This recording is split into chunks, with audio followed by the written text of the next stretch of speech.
फैसलाबाद में सुबह सवेरे दिल खराश सानहा। मलिकपुर में केमिकल फैक्ट्री में बॉयलर फट गया। खौफनाक धमाके में जाँ बहक अफराद की तादाद 20 हो गई। 15 से जायद जख्मी हुए। बॉयलर फटने से फैक्ट्री और अतराफ के मकानात की छतें भी गिर गईं। मलबे से 3 अफराद को जख्मी हालत में निकाला गया। मजीद अफराद के मलबे तले दबे होने का खदशा। इमदादी कार्रवाइयाँ जारी। इब्तदाई तहकीकात के मुताबिक गैस लीकेज से केमिकल को आग लगी।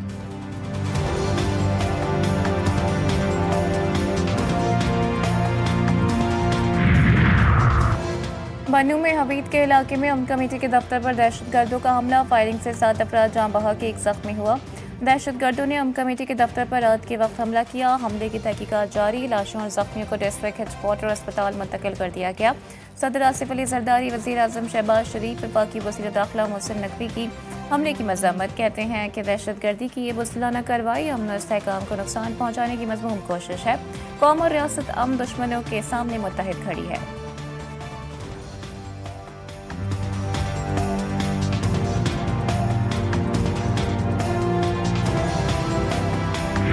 वज़ीर आला खैबर पख्तूनख्वा पर इंतजामिया और इलेक्शन कमीशन को धमकी देने का इल्ज़ाम। इलेक्शन कमीशन में समाअत सुहेल आफरीदी की जानिब से वकील अली बुखारी पेश हुए। इलेक्शन कमीशन ने वज़ीर आला को आज हाजिरी से इस्तिस्ना दे दिया।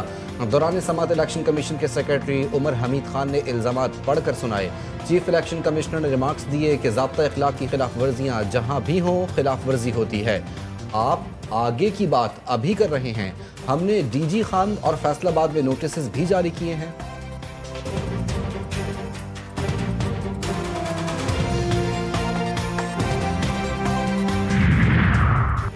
वज़ीर आला KP को इलेक्शन कमीशन की जानिब से तलब करने का मामला। सुहेल आफरीदी ने पेशावर हाई कोर्ट में दरख्वास्त दायर कर दी। दरख्वास्त में मौक़िफ़ अपनाया। बगैर किसी वजह जवाज़ के दरख्वास्त गुजार को इलेक्शन कमीशन ने तलब किया। मुख्तलिफ इल्ज़ामात की बुनियाद पर वज़ीर आला को बुलाया गया है। इलेक्शन कमीशन का वज़ीर आला को तलब करना गैर कानूनी है। इलेक्शन कमीशन की जानिब से तलबी का नोटिस गैर कानूनी करार दिया जाए।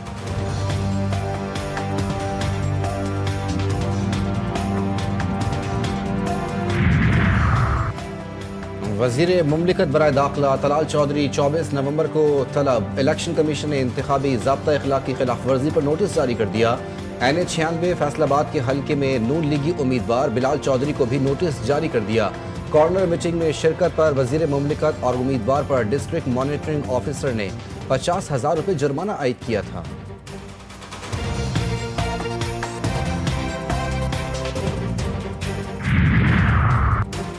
कौमी असम्बली का इजलास 27 नवंबर को तलब करने का फैसला। पार्लिमानी उमूर ने इजलास तलब करने की समरी इज़हार कर दी। इजलास में अहम कानून साजी की जाएगी। सेनेट का इजलास भी 27 नवंबर को तलब करने का फैसला।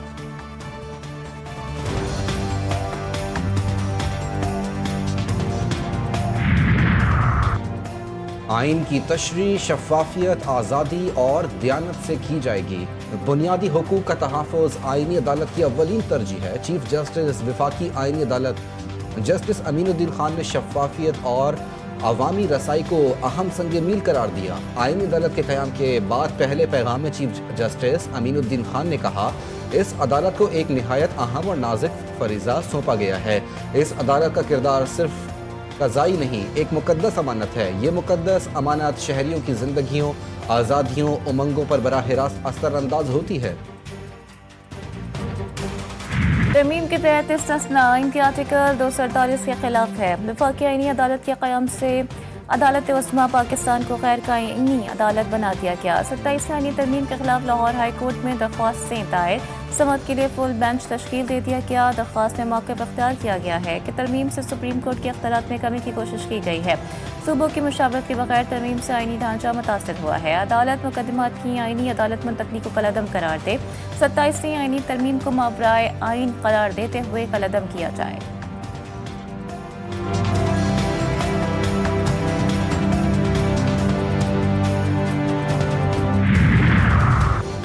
जजेस के इस्तीफे का मामला उनका ज़ाती है। मेरी राय है अदलिया के मसाइल को देखें। जजेस इस्तीफ़ा ना दें। अवामी एहतजाज और सियासी जदोजहद से 26 और 27वीं तरमीम खत्म होगी। चेयरमैन PTI बैरिस्टर गौहर की मीडिया से गुफ्तगू। कहते हैं अदलिया में इस्लाहात ज़रूरी हैं मगर किसी फ़र्द या पार्टी के लिए हों।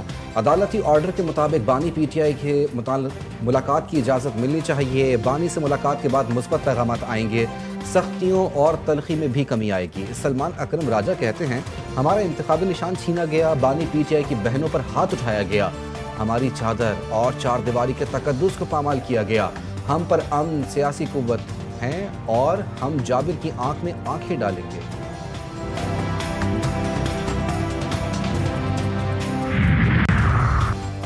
बानी पीटीआई की बहनों को अदालती इजाज़त के बावजूद मुलाकात से रोकना गैर इंसानी, गैर अखलाकी और अदालती अहकामात की खुली खिलाफ वर्जी है।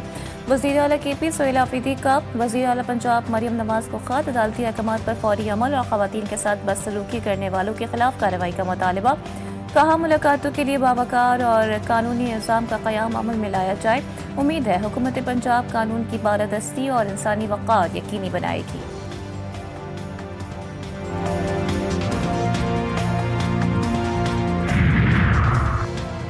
वज़ीर आज़म मोहम्मद शहबाज शरीफ से वज़ीर इत्तलात सिंध शर्जील इनाम मेमन की मुलाकात, सियासी सूरत हाल और दीगर अहम उमूर पर गुफ्तगू हुई।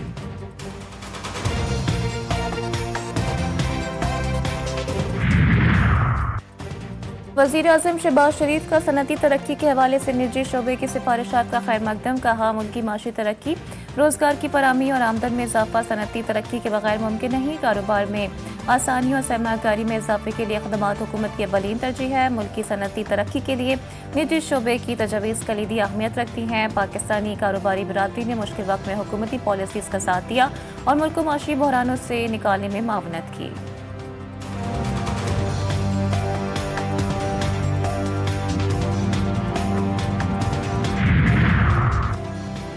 पाकिस्तान और स्लोवेनिया के दरमियान दो तरफा सियासी मशावरत से मुतालिक एक अहम मुफाहमतनामे पर दस्तखत। नायब वज़ीर आज़म इसहाक डार की स्लोवेनियन हममनसब तिंजा फाजून से मुलाकात। दो तरफा ताल्लुकात और यूरोपीय यूनियन के वसीतर फ्रेमवर्क के अंदर ताउन बढ़ाने पर तबादला ख्याल।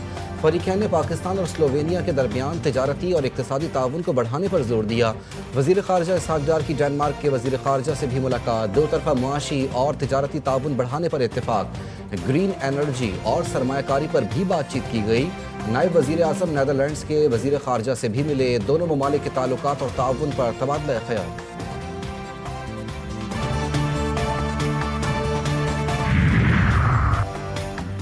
स्कूल के लोगों वाली नोटबुक्स, वर्कबुक्स और यूनिफॉर्म की मशरूत फरोख्त पर मुसाबकती कमीशन का समोरो एक्शन। मुसाबकती कमीशन ने 17 बड़े निजी स्कूल सिस्टम्स को शोकॉस नोटिस जारी कर दिया। निजी स्कूलों पर इजारादारी के गलत इस्तेमाल का इल्ज़ाम। शोकॉस नोटिस में कहा गया कि तलबा को महंगी लोगों वाली नोटबुक्स और यूनिफॉर्म खरीदने पर मजबूर किया जाता है। मशरूत फरोख्त मुसाबकती एक्ट की खिलाफ वर्जी है। कई निजी स्कूल्स ने मखसूस वेंडर से खुफिया मुआहदे कर रखे हैं। निजी स्कूलों को 14 दिन में तहरीरी जवाब जमा करवाने की हिदायत।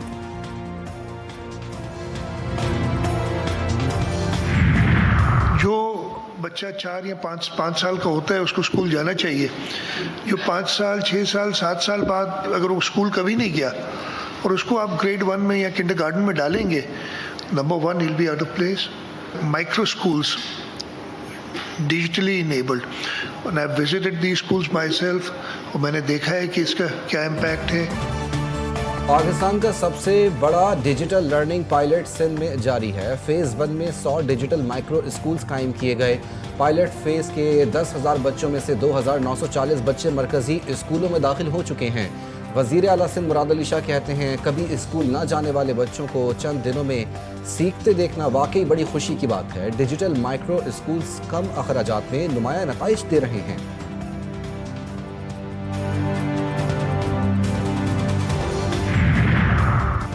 सिंध के सीनियर वज़ीर शर्जील इनाम मेमन से एशियन डेवलपमेंट बैंक के वक्त की मुलाकात। रेड लाइन BRT के मौजूदा मरलो, तामीराती रफ्तार और तकनीकी उमूर पर ब्रीफिंग। शर्जील मेमन कहते हैं कि हुकूमत सिंध मनसूबों को तेज़ी से मुकम्मल करने के लिए दिन रात काम कर रही है। रेड लाइन BRT को दरपेश मसाइल के हल के लिए अमली फैसले किए गए हैं। जल्द शहरियों को जदीद सहूलियात फराहम की जाएंगी।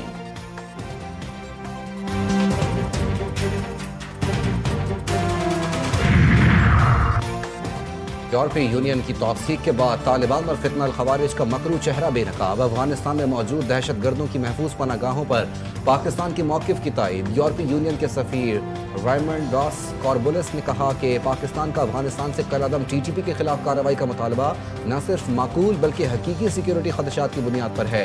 यूरोपीय यूनियन दहशत गर्दी की हर सूरत में मजम्मत करती है पाकिस्तान के खदशात ठोस हकाइक पर मबनी हैं। अफगानिस्तान में मौजूद अस्करियत पसंद गिरोह पाकिस्तान में हालिया दहशतगर्द हमलों में मुलविस हैं।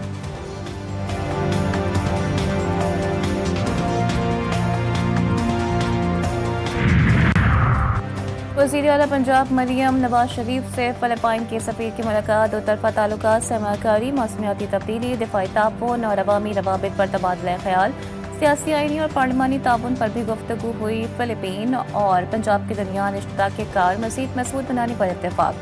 वज़ीर आला मरियम नवाज की फिलिपीनी सरमाकारों को पंजाब में सरमाकारी की पेशकश, मुकम्मल ताउन और सहूलत की यकीन दहानी करवाई।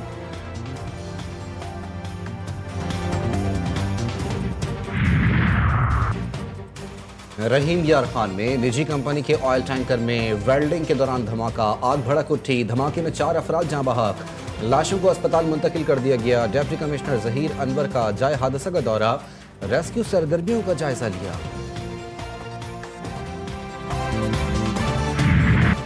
दुबई एयर शो में पाकिस्तान के JF-17 थंडर की धूम। JF-17 थंडर ब्लॉक 3 तैयारा खुसूसी तवज्जो का मरकज। एयर चीफ मार्शल की भी शिरकत। भारतीय नेवल हुकाम भी JF थंडर के इर्द गिर्द नजर आए और तस्वीरें भी लेते रहे।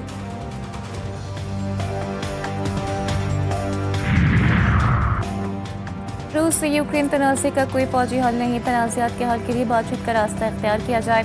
अक़वाम मुत्तहिदा में पाकिस्तान के मुस्तकिल मंदूब आसिम इफ्तिखार कहते हैं पाकिस्तान से भारतकारी तनाज़ात के हल का हामी है। रूस यूक्रेन जंग के खित्ते पर गहरे असरात हो रहे हैं, दोनों फरीक मुज़ाकरात की मेज़ पर मसाइल हल करें।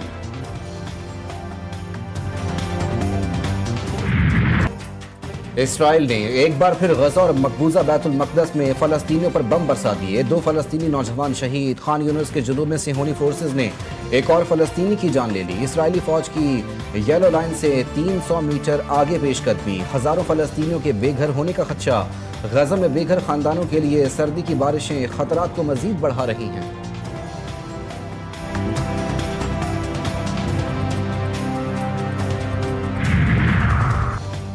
न्यूयॉर्क सिटी के नौमुंतखब डेमोक्रेट मेयर ज़हरान ममदानी आज अमरीकी सदर डोनाल्ड ट्रंप से व्हाइट हाउस में मुलाकात करेंगे। मुलाकात ज़हरान ममदानी की दरख्वास्त पर हो रही है। ज़हरान ममदानी 1 जनवरी 2026 को न्यूयॉर्क के मेयर का ओहदा संभालेंगे।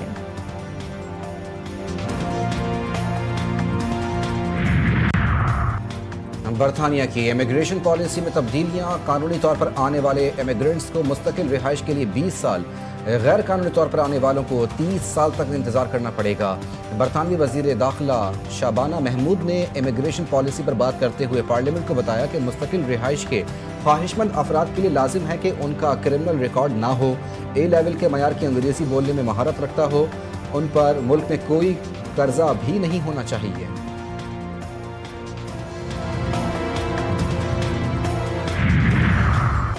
PSL की चैंपियन टीम को $5 लाख दिए जाएंगे। चेयरमैन PCB का बड़ा ऐलान। रनर अप टीम को $3 लाख का इनाम मिलेगा, जबकि क्रिकेट डेवलपमेंट में बेहतरीन फ्रेंचाइजेस के लिए $2 लाख दिए जाएंगे। मोहसिन नकवी कहते हैं कि अगले एडिशन से फ्रेंचाइजेस को बड़ी नामी रकम से नवाजा जाएगा। चेयरमैन PCB का पाकिस्तान क्रिकेट को भी नई बुलंदियों पर ले जाने का अज़्म।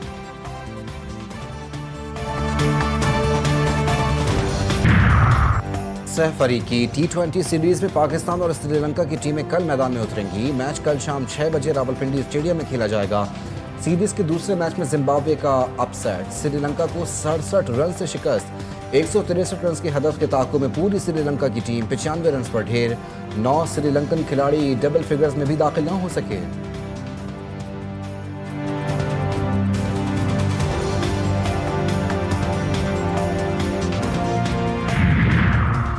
पाकिस्तान सुपर लीग में तोसी का अहम संग मेल अबूर। PSL की 2 नई टीमों की नीलामी 6 नवंबर 2026 को होगी। नई फ्रेंचाइजेस के लिए 6 मुमकिन शहरों की फहरिस्त जारी। फैसलाबाद, रावलपिंडी, हैदराबाद, सियालकोट, मुजफ्फराबाद और गिलगित के नाम मुमकिन फ्रेंचाइजेस में शामिल।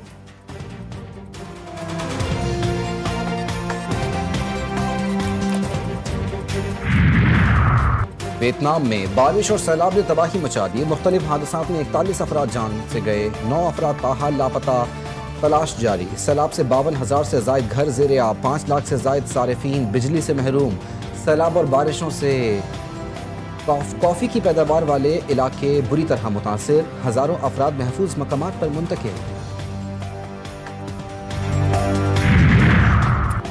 इंडोनेशिया में समेरो पहाड़ पर अचानक आतिशफशा फट गया। तकरीबन 180 अफराद फंस गए थे, जिन्हें रेस्क्यू कर लिया गया। आतिशफशा फटने से सारे इलाके में धुएं और आग के बादल छाए हुए हैं।